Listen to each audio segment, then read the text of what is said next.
Assalamualaikum warahmatullahi wabarakatuh. Halo Sobat Muslim TV semuanya, kembali lagi di acara World of Muslim bersama saya Aqsa Hazik dalam menjelajah Maroko. Kali ini kembali di episode keempat, yaitu jalan-jalan di kota Rabat. Nah, teman-teman pasti bertanya-tanya nih, kota Rabat itu kota apaan sih? Karena kan kita pasti taunya kota yang paling besar di Maroko, Casablanca. Kemudian kota ilmu, ada kota Fes, Marrakesh dan lain sebagainya. Tapi banyak mungkin yang dari kalian nggak tahu nih kota Rabat. Langsung aja stay tune di episode kali ini dan let's go!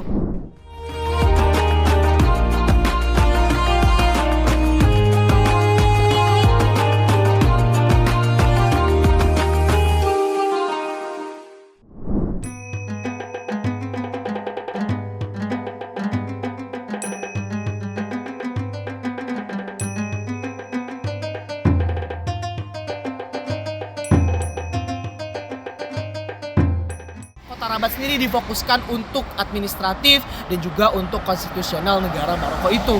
Jadi lebih banyak nih gedung-gedung parlemen, gedung-gedung konstitusional. Kerajaan Maroko itu sendiri dikontrol dari kota Rabat, di mana ada berdirinya istana kerajaan Malik Muhammad Sadis, di mana dia mengontrol kerajaan Maroko secara menyeluruh, dan juga ada pemerintahannya yang berdiri di kota Rabat juga. Dan jangan lupa di kota Rabat juga nggak isinya itu doang. Tapi ada banyak tempat-tempat wisata dan juga tempat yang bisa kalian kunjungi sebagai turis maupun sebagai pelajar. Dan insya Allah tempat-tempat ini akan membuat kalian puas dan juga akan sangat mendapatkan pengalaman yang berharga di hari-hari kalian ke depan.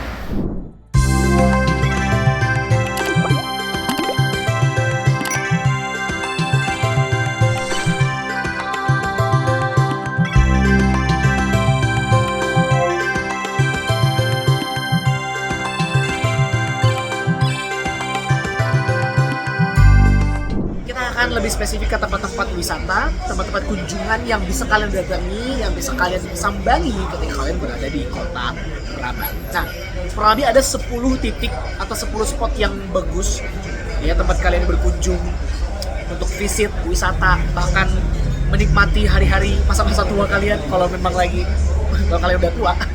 Jadi Rabat itu menyimpan banyak sekali hidden treasure. Bisa bilangnya side quest ya kalau kita datang ke kota terus kita sambil nyari-nyari di mana harta karunnya. Dan Rabat itu seperti itu. Kita nggak bisa dengan secara terbuka ada di satu titik melihat banyaknya keindahan-keindahan seperti di kota Paris. Kita bisa melihat Eiffel di sini, Trône d'Arc di sini, kemudian Museum Louvre di sini. Tapi tidak seperti itu.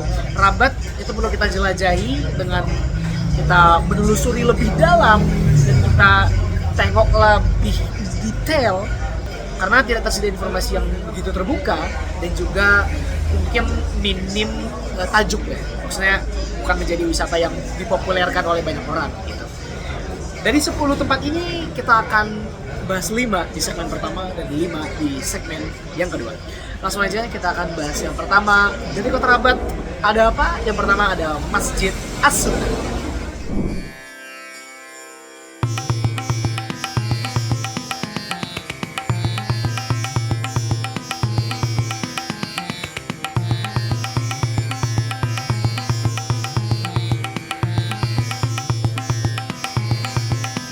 Nah, Masjid As-Sunnah ini salah satu masjid yang penting di kota Rabat.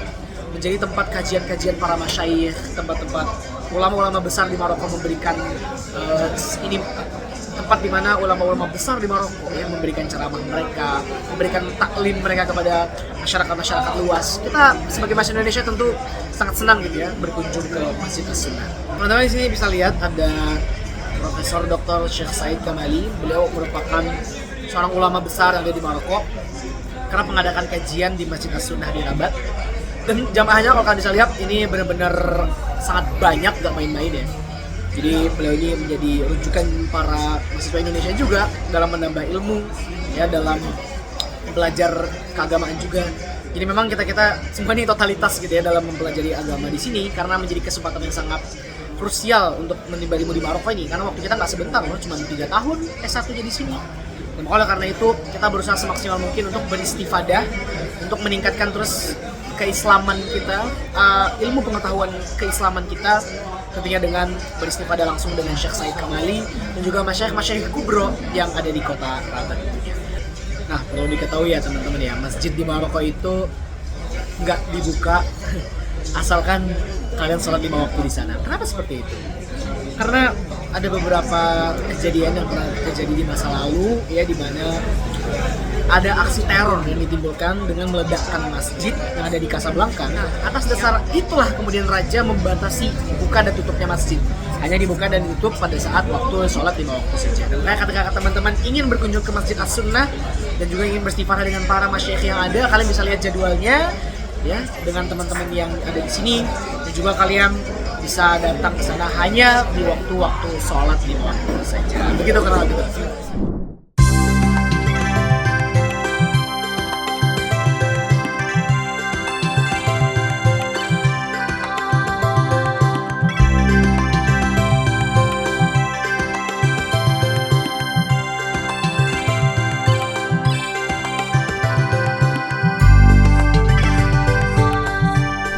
Yang bisa kalian kunjungi adalah, ayo tebak teman-teman, ya Museum Muhammad Sadis. Jadi kalian bisa mengunjungi museum seni yang percampuran antara seni modern dan juga seni pada masa lalu. Dan ini artis-artisnya orang-orang Maroko, kalian bisa datang langsung ke sana. Jadi ada 2 lantai. Lantai pertama itu ada segmen di mana kita bisa melihat lukisan-lukisan orang-orang Maroko sendiri yang menggambarkan pemimpin-pemimpin yang ada di benua Afrika. Nah, seperti ada Raja Senegal, kemudian presiden dari Mali. Jadi negara-negara di Afrika itu benar-benar dilukis pemimpin-pemimpinnya, dan itu menjadi bagian utama dari museum tersebut. Kemudian yang kedua ada di bagian basement. Teman-teman bisa menyaksikan langsung ada karya-karya seni modern.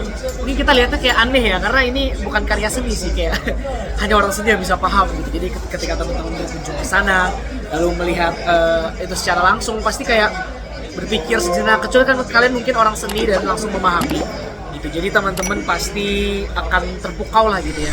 Gak hanya terbingung-bingung, tapi terpukau dengan kreativitas ya seniman-seniman Maroko, di mana mereka bisa cat sini, cat sana gitu. Jadi benar-benar apa yang mereka lukiskan di apa yang mereka lukiskan di kanvas itu benar-benar mencerminkan seorang seniman sejati.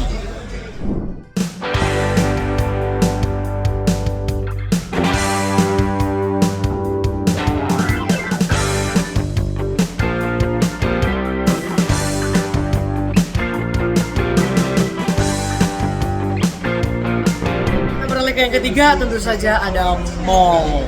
Kenapa kita bahas mall ya teman-teman? Pasti tahu lah ya, hal yang penting bagi seorang ibu-ibu atau teman-teman yang ada di luar negeri pasti belanja ya kan. Kebutuhannya pengen beli sesuatu yang unik tuh di negara gitu.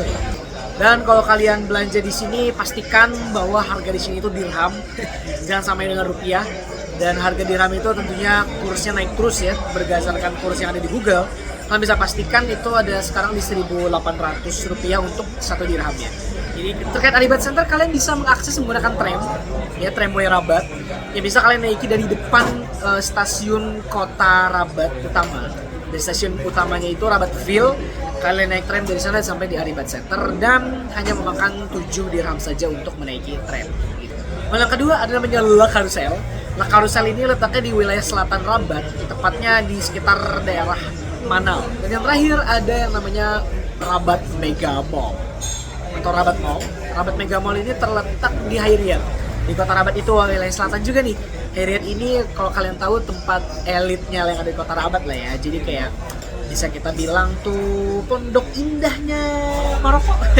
Pondok indahnya kota Rabat gitu ya teman-teman.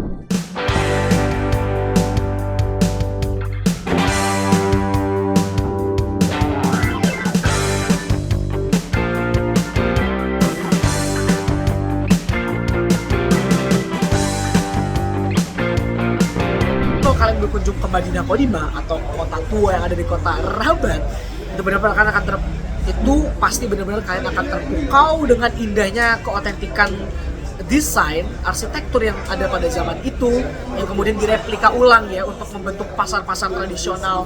Jadi kota tuanya ini lebih ke pasar-pasar tradisional yang disusun secara rapi ya, dibuat labirin dan lain sebagainya supaya kalian menjelajah sekitar, dan itu dibangun dan didesain dengan arsitektur yang ada pada zaman dahulu. Jadi kita melihatnya kayak kembali ke zaman dulu lah gitu ya, era mungkin zaman kerajaan-kerajaan Islam yang ada di Maroko pada zaman dulu. Ada apa aja sih di Madinah Qadimah Rabat? Kalian juga bisa belanja-belanja yang lebih murah di sana nih. Selain kalian menyaksikan arsitektur yang indah-indah itu. Belanja-belanja yang murah, baju, jalabah, bahkan makanan-makanan yang enak juga tersedia di Qadimah dengan harga yang relatif murah. Nah, pertanyaannya apakah Madinah Qadimah itu dibangun pada zaman dulu? Ternyata tidak ya teman-teman. Madinah Qadimah yang dibangun pada zaman dahulu adalah Madinah Qadimah Fes dan Madinah Qadimah Marrakesh. Gitu. Karena dulu mereka adalah bekas ibu kota kerajaan besar Islam yang ada di Maroko. Nah, kota tua yang ada di Rabat ini dibangun, ya direplika pada zaman sekarang. Inilah dia gambaran besar Maroko pada zaman kerajaan Islam dahulu, kejayaan Islam yang ada di Maroko tergambar dalam Madinah Qadimah yang berbentuk pasar-pasar, juga tergabung dengan masjid-masjid yang ada di sana, tempat-tempat wisata seperti madrasah-madrasah. Itu semuanya tersedia di Madinah Qadimah. Dan ketika kalian berkunjung ke sana, jangan lupa untuk menjaga barang kalian karena tempatnya sempit.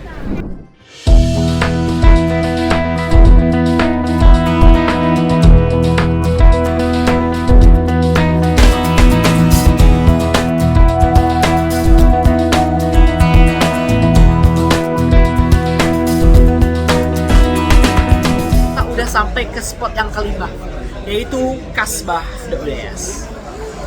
Apa sih Kasbah de Oudeyas? Jadi kalau ngomongin benteng, Maroko tuh pasti identik banget dengan benteng aja gitu. Bisa dikenal juga dengan negeri 1000 benteng Maroko itu. Kenapa? Karena arsitektur yang zaman dulu sampai sekarang juga bahkan mereka masih rajin membangun benteng. Mungkin dulu keperluan untuk kerajaan untuk melindungi dari serangan luar, untuk melindungi kota tersebut dari ancaman-ancaman yang datang dari kerajaan yang lain. Tapi benteng ini sebenarnya dibangun pada zaman sekarang untuk mengenang, ya, untuk mereplikakan kembali sebagaimana Madinah Qadimah tadi. Kasbah de Oudeyas itu adalah benteng raksasa yang dibangun di tepi pantai, letaknya di ujung Madinah Qadimah, utara kota Rabat. Bisa dibilang wilayah itu di utara ya. Kalau di selatan tadi kan ada La Carrousel, kalau di utara ada La Kasbah de Oudeyas.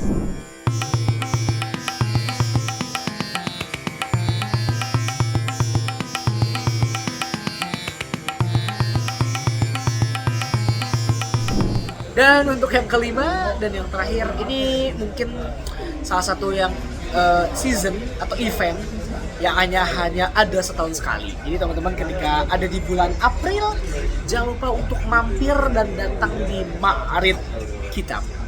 Jadi teman-teman kalau berkunjung ke Ma'rid, hanya siapkan 5 dirham untuk masuk ke dalam, dan di sana kalian puas untuk membeli buku yang harganya sangat terjangkau, dan tentunya pasti buku-buku yang sangat kalian nanti kedatangannya sangat kalian butuhkan untuk referensi, dan juga buku-buku bahasa Inggris yang pastinya menjadi hiburan kalian di saat membaca. Kalian pentingnya belajar bahasa Inggris ya, karena tentunya dakwah itu tidak hanya untuk orang Indonesia tapi untuk internasional. Seperti kalian menjadi seorang dai profesional di bidangnya dan diutus ke Amerika, kalian diutus ke Inggris dan negara-negara yang sangat membutuhkan ulama untuk menegakkan Islam di wilayah-wilayah tersebut.